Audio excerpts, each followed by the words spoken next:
Tonight on Bay News, we bring you stories on technology from communities around South Florida. Our education system is going digital. Women are fighting for careers in computer science. And senior citizens are going back to school. Good afternoon. Welcome to Bay News, Bridging the Digital Divide. I'm Arthur Spence. And I'm Christina Coronel. At a time when sending a message around the world happens in an instant, it's hard to imagine our lives without smartphones and a fast internet connection. Unfortunately, this is not the case for everyone. These new technologies have created a digital divide, a gap separating those who have quick and easy access to technology and those who don't. During the next 30 minutes, we'll be bringing you coverage from around South Florida, a region where the digital divide exists even as new forms of communication are shaping the future. From seniors learning the basics of computing to doctors using the internet to stay in touch with patients. These are stories about the people and communities working to build a bridge across the digital divide. Technology is changing the way students are being taught in school. Our education system is going digital by making the technology a part of the learning experience. Azita Rodriguez reports on how schools are turning blackboards into smartboards. Schools in Miami-Dade are using technology in their classrooms to help educate and better prepare students for their futures. On November 6, 2012, voters decided on the $1.2 billion general obligation bond referendum. This bond allowed public schools to focus on modernizing and improving public schools.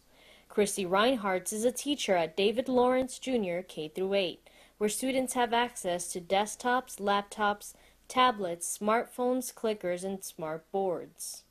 They have some control over their learning, and that's what 21st century learning is all about, is making them the leader in their own learning adventure. Students can bring their own devices to school. Rolly Eisern, an 8th grader, will sometimes use his phone for interactive educational games. Students are also allowed to take tablets and laptops home if necessary.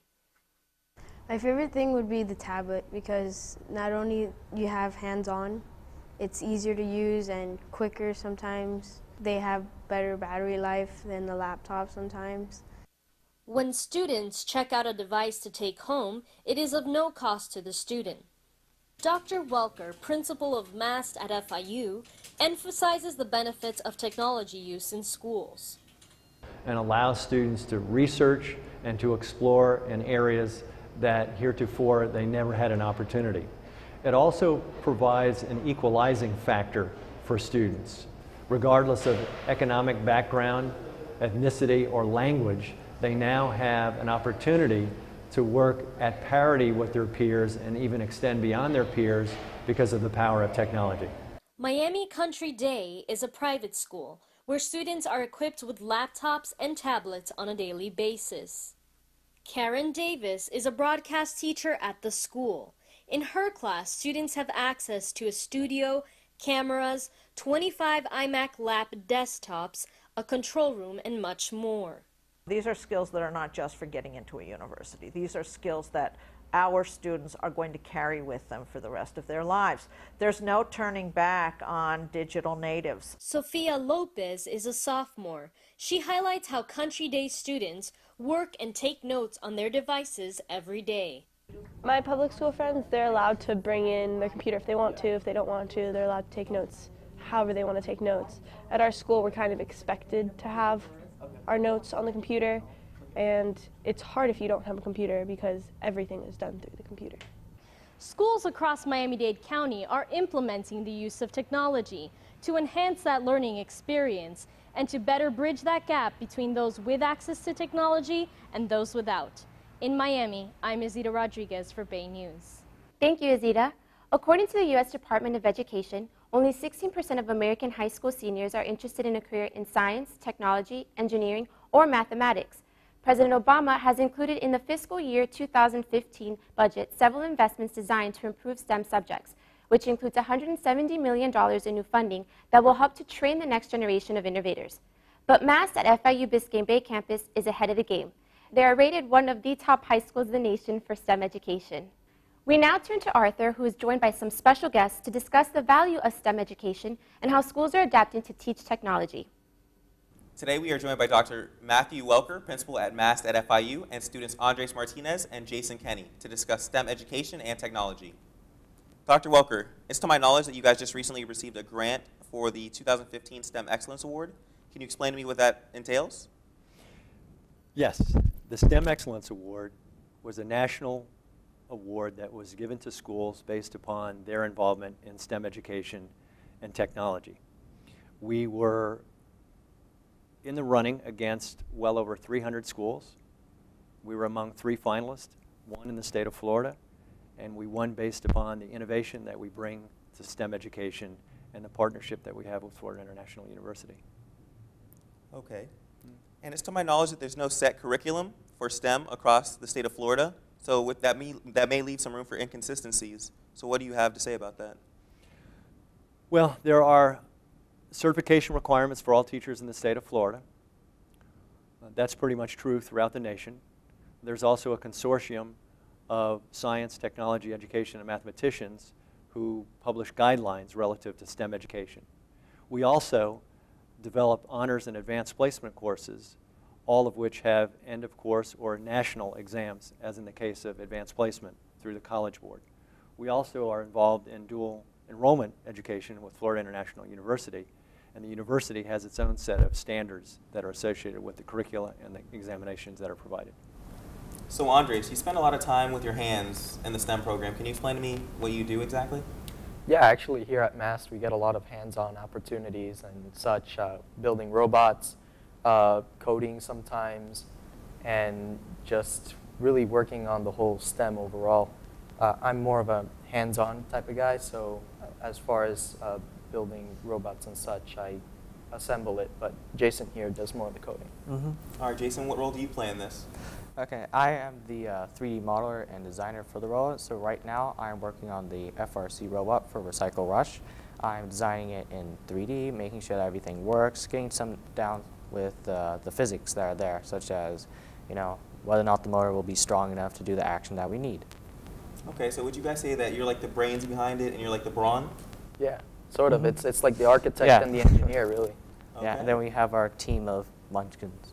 Yeah. Help us out. We do have 11 other kids on the team. Okay, and do they do the same thing, or are they like... Everyone really specializes in their own interests. So if you got an interest in something, you're more than welcome to follow it. And we really work as a team overall. Yeah. So I understand that you guys have a competition coming up. Can you guys tell me a little bit about that?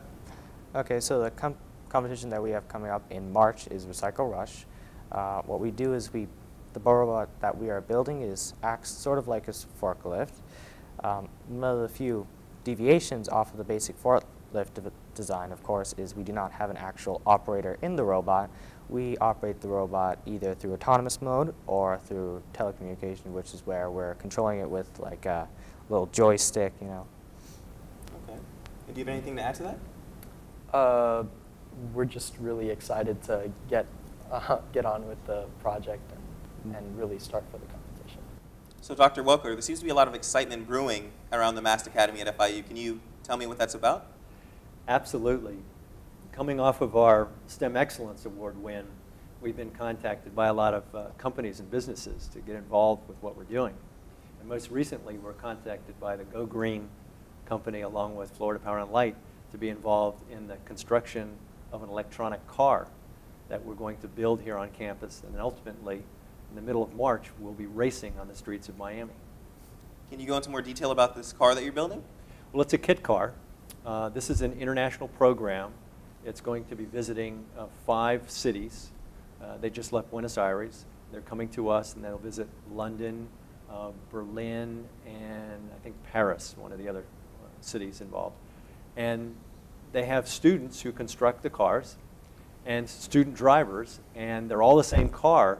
So the car efficiency develops on their creativity and innovation and how they construct the car and the gearing in the car and their ability to drive it efficiently and effectively. So it's a lot of fun for them because they actually get their hands on something that's going to be raced. And number 2, it really provides a national spotlight for what we're doing and certainly the partnership that we have with Florida International. We're also partnering with the School of Journalism once again on this issue. So it's going to be very exciting for everybody involved. One last question. What do you guys want to do when you grow up? I'd like to actually be a marine engineer. I have a fond love for the ocean as well as engineering, and mathematics and such. So. Okay. And Jason? I would like to be a roboticist when I grow up, specializing in human robotics, because I think that robots in the future can help us with jobs such as nurses and assisting us around both the workplace and at home. Okay. I want to thank Dr. Welker and Andres and Jason for coming out and talking to us today. And I want to pass it back to Christina in the studio. Thanks, Arthur. After the break, we bring you the story of how one community is struggling to connect. Stay tuned. FIU is Miami's first and only public research university. Since 1965, FIU has been an anchor institution in Miami-Dade, and yes, we are over 200,000 graduates strong. We're on the cusp of doing even greater things. Our proposed expansion will enhance our ability to create new jobs for the South Florida economy and produce greater new student talent like me. This initiative is important to our community because FIU's success is also our community's success. Welcome back. In the 21st century, access to the internet is increasingly seen as a right, not a privilege. The Federal Communications Commission has announced that they want to start regulating the internet under the same laws as electricity, water, and phone service. In South Florida, many residents are fighting to keep up with the changes in technology. Our reporter, Carolina Powell, brings us to the story of how one community is struggling to get connected. Even in a modern city like Miami, where it seems like everybody is online, there are still communities where access to internet and technology is a huge issue. Liberty City is a neighborhood where many families live in poverty, and only 30% of residents have access to the internet. Here at Northwestern Senior High School in Liberty City, leaders have come together to make a difference, and technology is playing a key role. It is called the Education Effect, a collaboration between J.P. Morgan, Florida International University, and the high school. Its goal is to address the technological, social, and educational needs of the community. Students have limited access to the internet at home. And so the opportunities to do research for assignments, to complete virtual school, which is a requirement to graduate from high school, even just for generally working on assignments, looking for opportunities, they're being cut out of that space. John Gamble, a senior at Northwestern Senior High School, used to linger around the community in order to find Wi-Fi and keep up with his classes. Facing a lot of obstacles without having laptops or anything like that. It's like kind of complicated because you have to like at least find a available laptop that's either used at my school or at a local public library. The digital divide is a pressing issue. We know that many of our students and families don't have access to the internet, and that this is a critical component to 21st century skills to be competitive both locally and globally. Officials from Miami-Dade Public Schools explained that the district has been actively updating their technological equipment. We ordered close to 11,000 whiteboards and installed them in the classrooms to expose students to technology so that they can become familiar to some of the world of resources that are out there, as well as ordering thousands upon thousands of individual technology devices for students to take home with them. Many efforts have been made in Liberty City to help close the gap between technology and low-income communities.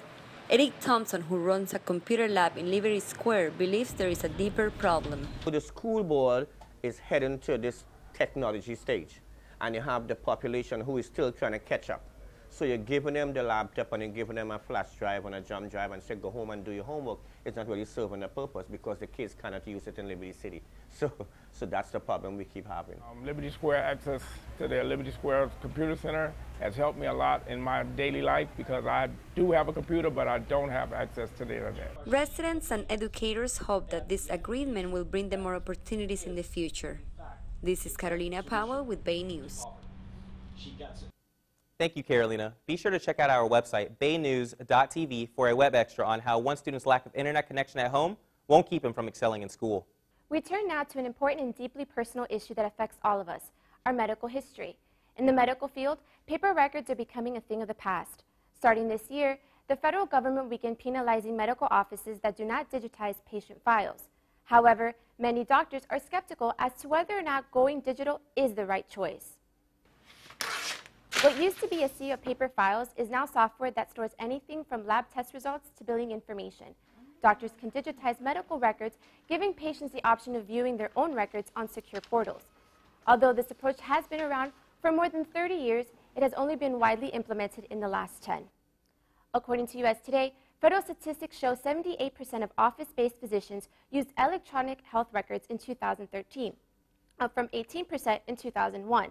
While this new technology will eventually replace paper charts altogether, some doctors are skeptical about the bedside manners. Dr. Joanne Kondo explains that there are still some drawbacks to going digital. The most challenging thing is turning my back on my patients. I'm used to talking to my patients during the exam, and now I have to turn my back and do the data entry. Kondo agrees that the future of medical industry is digital. While doctors have faced challenges adapting to the technology, they have still managed to embrace it. As a result, doctors and patients alike now have instant access to health records anywhere, at any time. To learn more about the safety of our health records and how to keep your data secure, visit baynews.tv. The digital divide is not exclusive to certain communities. It also applies to gender. The most recent study from the U.S. Department of Commerce revealed that women only hold 27% of all computer science jobs, and that number isn't growing. Careers in coding for women are uncommon, but programs like Girl Develop It encourage women to pursue careers in computer science. Alina Diaz has the details on how this program is helping women stand out in the technological world. By 2020, there will be an estimated 1.2 million job openings for computer specialists. However, major challenges for women entering this field still remain. According to recent surveys, 3 out of 25 computer science graduates are women. Only 12% of women graduates have computer science degrees. In 1984, women represented 37% of computer science graduates, but by 2012, this number had dropped to 12%. Florida International University's Professor Susan Jacobson is active in the field of technology and shares her insight on why this divide is happening. I think that coding probably on some level is going to become sort of a universal form of communication.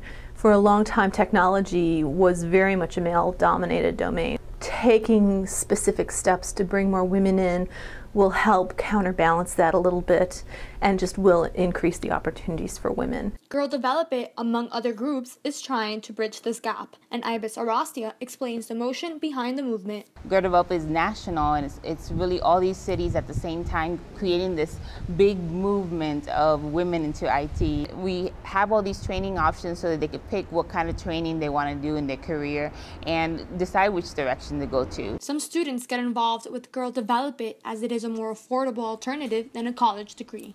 I'm currently registered at a college for computer science, but because of finances, I haven't been able to get back. Prices for classes vary and also certify you. It ranges, like it depends if it's like a single day course. I've seen them as low as maybe $25, and this one is 4 courses, so it ranges to $90. They're certified through the Board of Education. It's something that you can legitimately put on your resume that you know. Girl Develop It has inspired women to take initiative in moving forward in a technology career. I got to meet a lot of amazing, inspirational ladies, notably Ibis, who was just amazing. Right from the first moment, she said to us, "I'm here for you to learn. Just contact me if you don't understand anything," because obviously coding is like a new language, so you're learning something from scratch.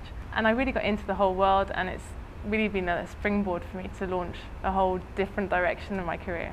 Don't be fooled, however, Girl Develop It is not exclusive just to women. Males like Dario Fernandez are welcome to enroll in their classes as well. I haven't done it in a long time and I wanted to start learning again, so I decided to do it. There aren't enough programmers out there, and there's lots of jobs. It teaches you how to think properly. This changes the way you think. Girl Develop It is one of the few female-oriented clubs in South Florida. With growing interest, more clubs are coming here soon. If you want more information for all coding classes, check out our website. For Bay News, I'm Alina Diaz.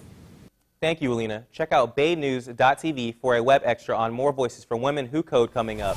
We take a look on how small businesses are trying to stay relevant through social media. Stay tuned. Florida International University is Miami's first and only public research university. Since 1965, FIU has been an anchor institution in Miami-Dade, and we are a top 10 employer in the county. FIU is a public institution that engages in problem-solving research and prepares our graduates with the skills they need to compete. We are 200,000 graduates strong. Our alumni not only get good jobs, but create good jobs. FIU's success is also our community's success. Welcome back to Bay News. I'm Christina Cornell. Look around you. Everywhere you turn, people are on their phones, not just talking, but living their lives. What started as a way to communicate is now clearly a cultural obsession. According to the Pew Research Center, 90% of Americans own a cell phone. Of those, 68% use their phones to access the internet, 50% download apps on their phones, and 48% use their phones to listen to music. The digital age continues to evolve, but our relationship with technology is never simple. I think phones have made communication more of a hassle. I'm always on Instagram, either Instagram or Facebook, or I have a blog, so I'm always blogging. But yeah, keeping up with celebrity news. The usual, checking Facebook, Instagram, Twitter, just to keep updated with what's going on, especially since we're in this big world of journalism. I need to really stay up to date on that. There's now an app that will tell you just how bad your addiction to your phone really is. It's called The Moment. It's an app that is easily downloaded onto your mobile phone and tracks how much time you spend on it. Cell phone users are becoming more aware of their dependence on digital technology. No longer limited to verbal communication, mobile phones offer us the same portability computers were invented to have, right at our fingertips. We asked students to download the Moment app to track how much time they spend on their cell phones each day. Check out the results at baynews.tv. They might surprise you. Social media is no longer just for posting selfies and scrolling through tweets. Small businesses are jumping on the cultural bandwagon by hashtagging their way to success. According to a LinkedIn study, roughly 81% of small businesses are using social media platforms. 94% of those small businesses are using social media for marketing. The digital trend gives businesses advertising opportunities that seemed impossible just a few years ago. One local business decided to take its marketing strictly digital. The Market is your neighborhood convenience store with a twist. Everything's organic. At the Market, locals can grab a sandwich of the day and a cold-pressed juice on the go. Owner Glenn Rice decided to kick his business up a notch through social media, and customers have taken notice. Social media is a big thing for the Market. If it wasn't for social media, I don't think we would be as quote-unquote well-known as we are. It's our main way of advertising between Instagram, Twitter, Facebook, you name it. Even on my personal Facebook page, I'll post because it reaches everyone, and it's free. Rice has a daily ritual. He prepares one sandwich a day and posts it on the Market's social media. Rice only makes about 35 sandwiches a day, and they fly off the shelves on a first-come, first-served basis. Within seconds, people are liking the recent post of the sandwich of the day and calling to reserve their own. The Market's social media posts get an average of 80 likes from its 2,000 followers. Social media is now more than a way to connect. It's a tool that businesses are using to their advantage. Other businesses that utilize social media are food trucks. Visit baynews.tv to view an interactive map and a slideshow about these delicious Meals on Wheels. According to a 2014 Pew survey, only about half of Americans over 65 have access to broadband. However, here in Miami, school is back in session for seniors. Liana Saldana brings us the story of golden agers working on their computer chops. Miriam Carrera loves gardening, and she used to get all her information from books. But now, the internet is her primary source. She learned these new skills at her computer class at Victor Wild Park in Hialeah. Me gusta el internet, busco sobre las orquídeas, cómo crecer las orquídeas, cómo cuidarlas. At this center, seniors come to class and learn about Windows 8, PowerPoint, the internet, and even interact on social media, twice a week, all free of charge. For Leandra Izquierdo, this class is an opportunity to accomplish everyday tasks. Ya soy ancianita y esto me ayuda mucho para desarrollarme en la computadora. Por ejemplo, desde que estoy aquí hago mis pagos, me han enseñado a hacer mis pagos. We live in the digital age, but not everyone is up to speed. This is why programs like Elevate Miami exist to help senior citizens catch up with their modern-day technology and our methods of communication. Elevate Miami is a program made for seniors to learn the basics of computing and have access to the internet at local parks. One of the founders is Maria Martorelli, who also happens to teach computer classes at Antonio Maceo Park. Computers are here to stay. They're not going to go away. So they need to get into it. And I really feel like they are eager to learn it. And I take it at their own pace. Guadalupe Aragon was one of the first students to register when the class opened and considers this park her second home. Cuando yo empecé un poco más y acababa con el pobre mouse, con el ratón, porque era que no sabía ni cogerlo. Other students have mastered the art of emailing and are enjoying the benefits. He aprendido la parte de los emails, me puedo comunicar con mis hijos que viven fuera del estado de Florida y me siento que cada día voy aprendiendo más. For Bay News, I'm Liana Saldana. Thank you, Liana. To learn more about how senior citizens are adapting to the cultural phenomenon of social media, check out our website, baynews.tv. The digital revolution impacts our educational system, homes, and communities. However, bridging the divide is rapidly becoming a necessity as new technologies embed themselves into our lives. But as we've seen, communities and leaders are taking action and creating new opportunities around technology throughout our region. This is all we have for today on Bay News, Bridging the Digital Divide. Thank you for tuning in. I'm Arthur Spence. And I'm Christina Cornell. Good night.